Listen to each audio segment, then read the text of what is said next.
That was the night everything shattered, the kind of unraveling that starts with a stolen glance across a sun-baked plaza and ends with a heart laid bare on cracked tile floors. I'd come to this cliffside town in western Spain chasing ghosts, my own, mostly, thinking the jagged gorge and ancient bridges could stitch up the holes my ex back in Seattle had punched through me.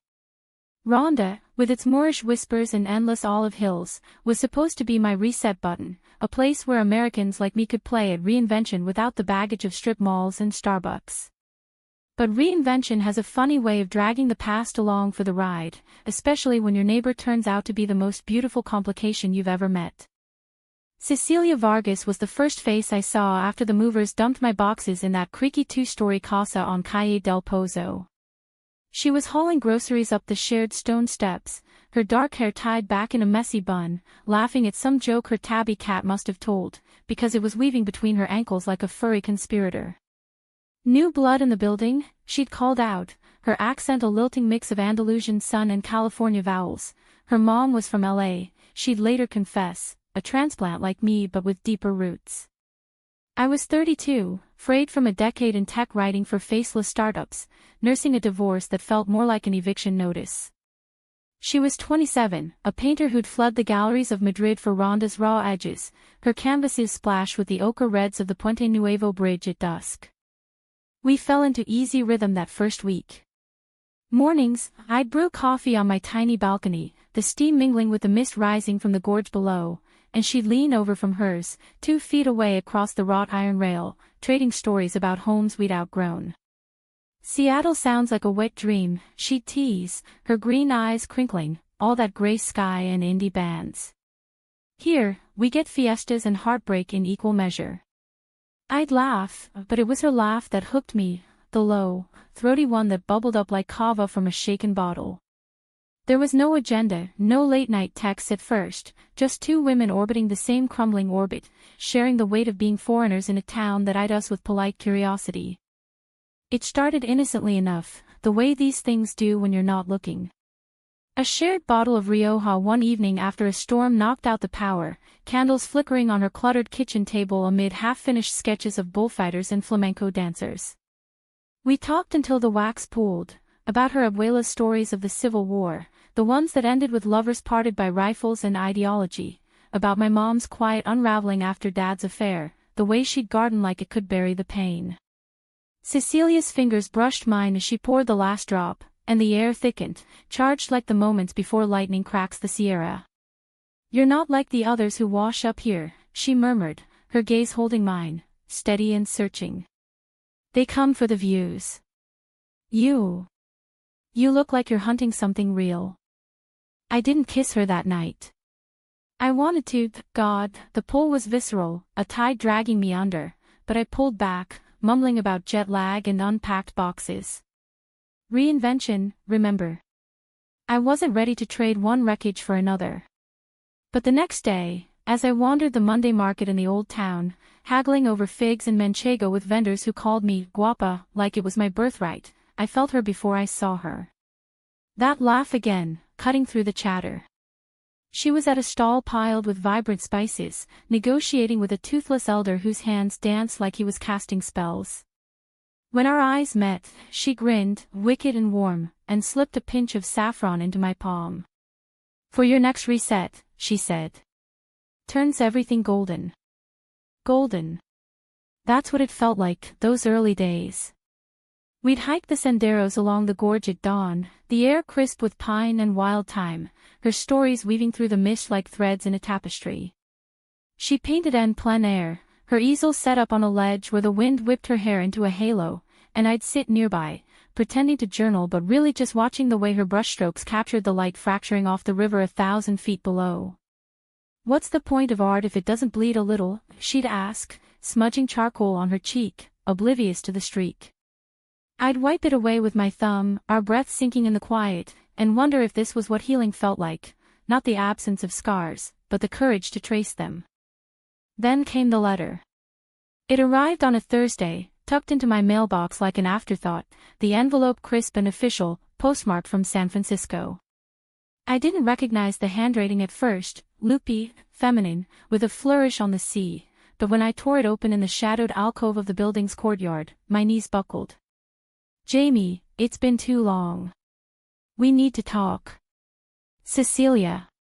Cecilia. My Cecilia, not Cecilia, the neighbor with the painter's hands and the laugh that lit up Rhonda's cobblestones, but the woman who'd been my everything once, back in the fog-shrouded days of grad school at Berkeley. We'd met in a poetry seminar, her dissecting Whitman like he owed her money, me scribbling notes on the margins of my life. She was fierce, all sharp wit and sharper cheekbones, a literature major from a family of San Francisco activists who'd marched for every cause from AIDS awareness to marriage equality. Our love was a bonfire, intense, consuming, the kind that leaves you ash but alive. We built a life in a Haight-Ashbury walk-up, adopted a mutt named Kerouac, dreamed of publishing chapbooks and adopting kids someday. But then the diagnosis came, her endometriosis, twisting her insides like a cruel riddle, and the fertility treatments that drained us dry, not just financially but in every way that mattered. It ended ugly. Accusations flew like shrapnel, me working too much to cover the bills, her retreating into books and silence. The night she left, she packed her vinyl collection while I sobbed on the fire escape, the city lights blurring into a neon smear. I can't breathe here anymore, Jamie, she'd said, her voice flat as the bay. You're suffocating me with your worry. That was 5 years ago. I'd buried myself in freelance gigs, moved to Seattle for a fresh start that felt more like exile, and convinced myself the scar had faded. But there it was, in black ink on cream paper, I'm in Spain.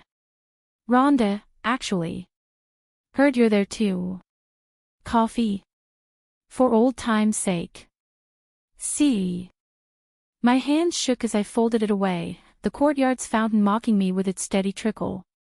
How had she found me? Mutual friends, probably. The expat grapevine was tighter than a bullfighter's trachea. And why now? I didn't reply that day, or the next. Instead, I threw myself into Cecilia, the real one, the one with paint under her nails and a smile that didn't demand explanations.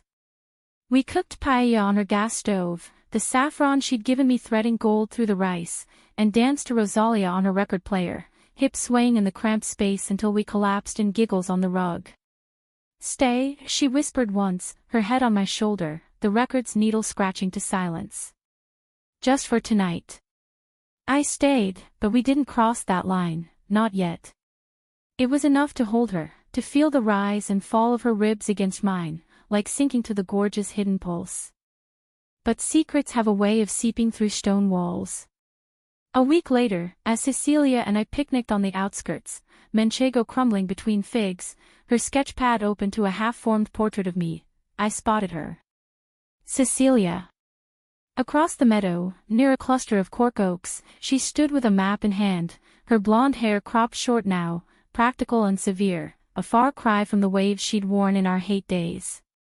She was 34, lines etched around her eyes from years I hadn't witnessed, but the tilt of her chin was the same, defiant, unyielding. Our gazes locked, and the world narrowed to that point, the picnic forgotten, the breeze turning knife-sharp. Jamie. Cecilia's voice pulled me back, her hand on my arm light but insistent. You okay? You look like you've seen a ghost. I forced a smile, mumbling about the sun, but the damage was done. That night, alone in my room with the windows thrown open to the town's nocturnal hum, distant guitar strums from a tableau, the occasional bark of a dog, I penned a reply. Short, neutral, coffee sounds good. Tomorrow, 11 a.m., Café Alba. It was masochism, pure and simple, but closure has its own gravity. The café was tucked into Rhonda's Mercadillo, all exposed brick and mismatched chairs, the air thick with espresso and fresh churros.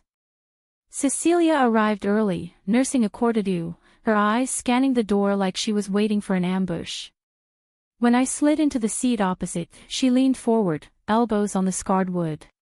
You look good, she said, and it wasn't a compliment, it was an assessment, clinical as a doctor's note. Spain suits you. Less. Haunted. We danced around the edges at first, her job now, editing Queer Lit for a small press in Barcelona, my freelance haze, piecing together travel pieces on pueblos blancos no one back home had heard of. Then the undercurrent surfaced. "I saw your byline in that piece on Granada," she admitted. "About lost loves and labyrinths. Felt like you were writing to me." I stiffened, the steam from my Americano curling like smoke signals. "It wasn't," I lied. "Just words." But words are never just words with Cecilia. She reached across, her fingers cool on mine, and the years collapsed, the arguments over IVF calendars, the way I'd hold her through the cramps, whispering promises I couldn't keep. "I was wrong to leave like that," she said, voice low, the cafe's chatter fading to a hum. "Scared, mostly. Of becoming my mom, trapped in a fight that never ends. But I miss us, Jamie. The way we were fire." Fire. It licked at the edges of my resolve, warming the cold spots I'd ignored. We talked for hours, the coffee going cold, until the barista started stacking chairs. "Come to my hotel," she urged as we stepped into the afternoon glare. "Just to talk more." I went. The room overlooked the bullring, all whitewash and shadows, and we sat on the balcony with cheap wine from a corner shop, the conversation veering into what-ifs. Her hand on my knee, accidental at first, then not. The kiss happened like breathing, slow, inevitable, tasting of regret and redemption. It wasn't passion, it was apology, a bridge over the chasm we'd carved. Guilt gnawed at me that night, a rodent in the walls. Cecilia texted as I walked home, "The streets emptying under sodium lamps, missed you at the easel today. Tomorrow." I replied with a heart emoji, but it felt hollow. For 2 days, I juggled them like fragile Alhambra tiles, Cecilia in stolen afternoons, her intensity a drug I knew too well, Cecilia in evenings of laughter and light, her touch a promise of something new. It was unsustainable, a teetering stack destined to topple, but I told myself I could sort it, that love wasn't a zero-sum game. The betrayal came unannounced, as betrayals do. It was a Saturday, the town swelling with weekend tourists snapping selfies at the bridge's edge.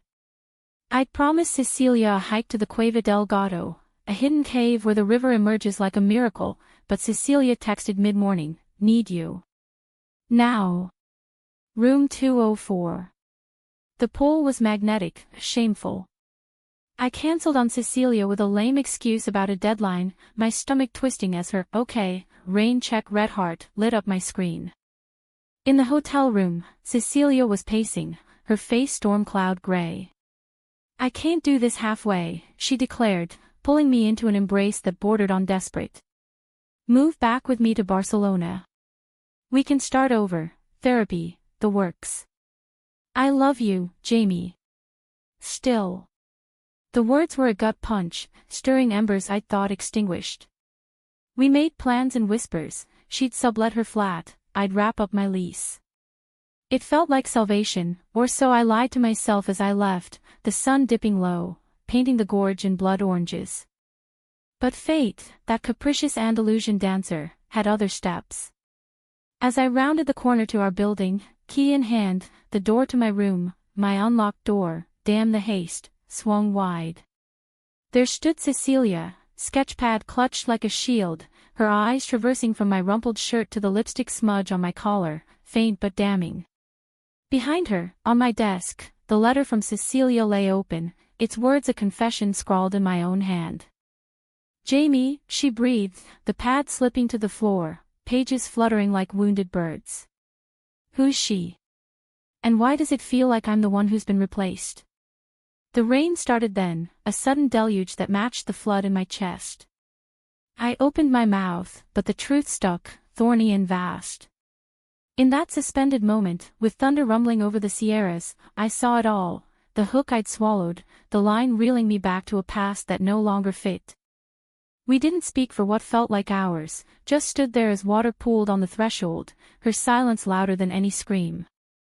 When words finally came, mine were a jumble, apologies tangled with explanations, Cecilia's name a specter between us. Cecilia listened, arms crossed, her face a mask of the hurt I'd inflicted.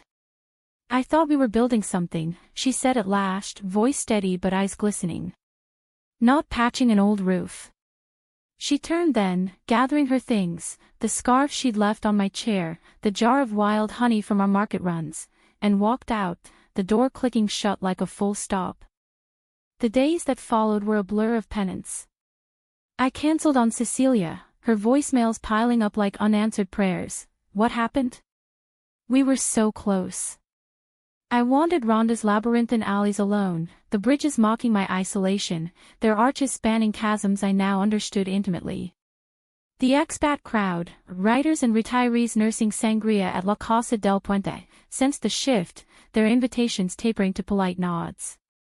I threw myself into work, pounding out articles on Rhonda's hidden histories, the bandoleros who'd loved fiercely in these hills, only to meet betrayal at dawn. Irony, thy name is Muse. Cecilia avoided me at first, her balcony dark when mine glowed with solitary lamps. But Rhonda is small, it streets a web that forces encounters. We collided at the Wednesday market, me reaching for the same bunch of blood oranges, our fingers brushing like echoes. I'm sorry, I blurted, the words inadequate as rain on fire. She nodded, jaw tight, then, she told me everything that afternoon in Café Modesto, over tortoise de a seat that crumbled like defenses. Her own scars, a first love in Madrid, a sculptor who'd cheated with his muse, leaving her to question every curve. I came here to paint over it, she confessed, stirring her café con leche into whirlpools. Not to fall into someone else's mess. I laid it bare too, the weight of Cecilia, the fear that love was just cycles of loss. I thought going back would fix me, I admitted. But it was you who was showing me how. It wasn't forgiveness, not yet, just a truce, fragile as the town's hanging houses.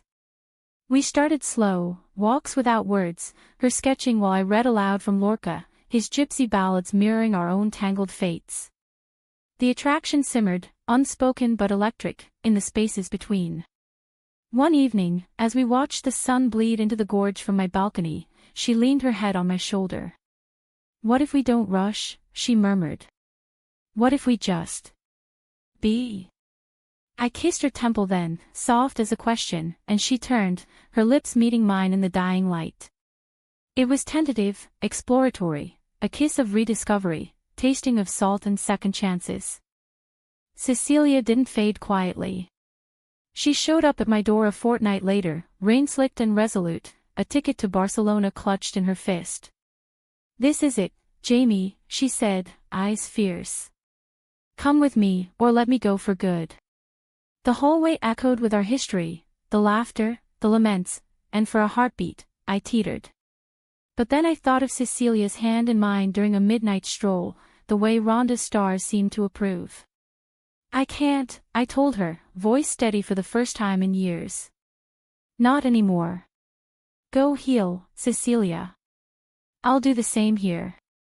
She left with dawn, the train whistle a mournful coda, and I felt the weight lift, not gone but redistributed. Betrayals sting dull to a lesson, love isn't possession, it's the grace to release. Summer unfurled in Rhonda like a banner, fiestas filling the plazas with polka-dot dresses and castanets clacking defiance.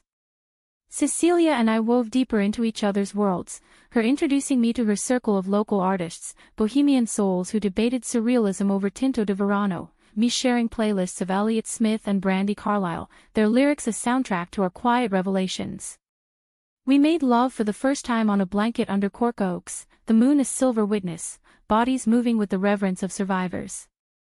It was intimate, unhurried, hands mapping scars like constellations, whispers affirming what words often failed. No fireworks, just the deep hum of belonging. But drama, that uninvited guest, knocked again in autumn's amber haze. Cecilia's ex, the sculptor from Madrid, let's call him Mateo, surfaced like a bad sequel, phoning from a gallery show in Seville. He'd seen her work online, a series of gorge portraits that bled emotion, and wanted to collaborate. It was code, we both knew, for reclaiming what he'd discarded. She laughed it off at first, but doubt crept in, a shadow at our feasts. He says I was his muse, she confided one night, rain pattering the windows like impatient fingers. What if he's right? What if I'm just borrowed light? The conflict crested at the Feria de Ronda, the air thick with gunpowder from mock bullfights and the sizzle of chorizo on grills. We'd planned a night of it, her in a flamenco dress that hugged her like a lover's sigh, me in linen slacks and a blouse borrowed from her closet. But midway through the parade, as brass bands blared and children waved paper flags, Mateo appeared, all brooding charisma and leather jacket, a bottle of absinthe in hand like a peace offering. Cecilia, me lose, he crooned, pulling her into a dance that was more claim than invitation. I watched from the crowd's edge, heart pounding a war drum, the lights blurring into a kaleidoscope of jealousy. When she extricated herself, face flushed, and found me, her eyes were apologies wrapped in confusion. It's nothing, she insisted later, over Heladu de Turin in a side street gelateria. Old habits. But the seed was planted, doubt's insidious bloom. Arguments followed, sharp exchanges in our kitchens, accusations flung like confetti gone sour. You're pulling away, I'd say, voice cracking. Like I'm the placeholder. She'd fire back, and you're waiting for your ex to call again, aren't you? Proving I'm just the interlude. The climax hit on All Saints' Day, the town hushed under marigold wreaths and candlelit vigils for the dead. I'd spent the morning at the cemetery, tracing names on sun-bleached stones, contemplating losses, mine, hers, the ghosts of Rhonda's bandito past. Returning home, I found her studio door ajar, the scent of turpentine sharp as regret. Inside, Cecilia sat amid chaos, canvases slashed with black, her latest gorge series defaced, Mateo's absinthe bottle shattered at her feet. He came here, she sobbed, when I knelt beside her. Broke in through the balcony. Said if he couldn't have me, no one would, not even my art. Rage boiled, hot and unfamiliar. I held her as she trembled, the pieces of glass glinting like accusations. Call the police, I urged, but she shook her head. He'll twist it, make me the villain. Always does. We cleaned in silence, shards swept into dustpans, wounds bandaged with tea and tales of stronger women, her abuela, who'd smuggled messages during the war, my mom, who'd rebuilt after Dad's betrayal with a greenhouse full of defiant roses. By midnight, fortified by brandy and each other's warmth, we confronted it, the fear that love invites monsters, but doesn't define us by them. Mateo vanished after that, a coward's retreat to Madrid's shadows, but the scare lingered, a scar on our rhythm. It forced honesty, raw and unvarnished. We attended therapy via Zoom with a counselor from Barcelona's Queer Center, unpacking the betrayals layer by layer, Cecilia's abandonment, Mateo's possession, our own hesitations. Love is a choice, the therapist said, her voice steady across pixels. Daily, deliberately. We chose, therapy dates after hikes, no ex-talk vows sealed with kisses, a joint exhibit for Cecilia's healed canvases. Winter blanketed Rhonda in mist, the gorge of veiled mystery, but we thrived in the hush. I sold a book proposal, essays on expat hearts in Spanish soil, and dedicated the advance to a trip, Andalusia's white villages, hand in hand, no ghosts invited. Cecilia's work bloomed, galleries in Malaga clamoring for her Gorge of Grace series, each piece a testament to resilience. We adopted a stray, a wiry terrier we named Puentes, bridges, because that's what we'd become for each other. The humanistic turn came softly, as these things do in a town carved by time. On our first anniversary, not from the kiss, but from the night of the rain and revelation, we stood on the Puente Nuevo at sunset, the sky a bruise of purples and golds. I was speechless that night, I told her, wind tugging our scarves. Not from shock, but from realizing I could be seen, really seen. She smiled, that throaty laugh escaping, and pulled a small box from her coat, not a ring, but matching pendants, silver bridges etched with our initials intertwined. To the spans we build, she said, fastening mine around my neck. It's not a fairy tale, no grand weddings or unscarred horizons, but it's ours, humanistic in its imperfections. Cecilia writes sometimes, postcards from Barcelona, found my fire elsewhere. grateful for the spark. We reply with photos of puentes chasing shadows, proof that release breeds light. Ronde endures, its cliffs whispering of loves that weather storms, and in its embrace, we've learned, betrayal breaks, but forgiveness forges. And in Cecilia's eyes, every dawn, I find my speechlessness transformed, not into silence, but song.